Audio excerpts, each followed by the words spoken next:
U.S. President Barack Obama will nominate White House Chief of Staff and budget expert Jack Lew as his next Treasury Secretary later today. If confirmed, he will take over from outgoing Treasury Secretary Tim Geithner. In his new capacity, Mr. Lew will take the lead on difficult negotiations with Congress on how to cut the nation's looming debt and rein in spending. For more on this, we are joined now by Channel News Asia's Stephen Fee. Stephen, Jack's news nomination expected to be confirmed by the Senate.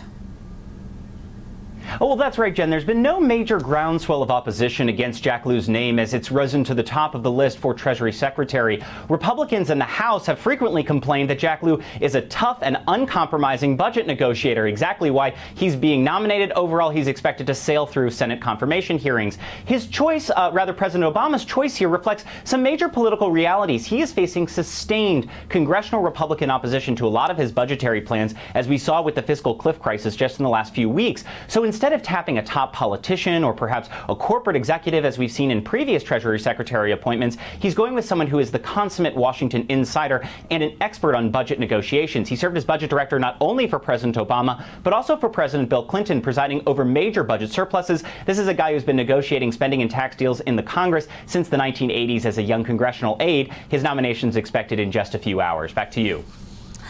And is there any reaction from Wall Street to the news?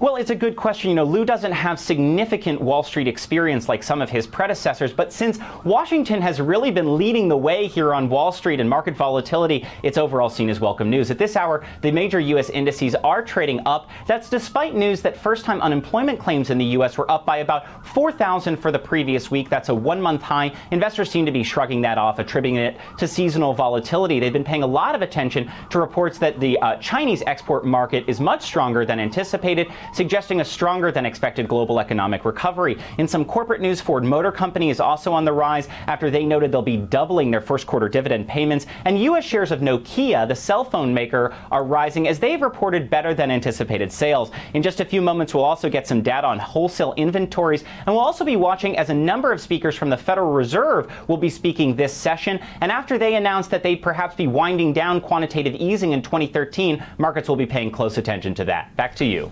Stephen Fee there reporting in New York.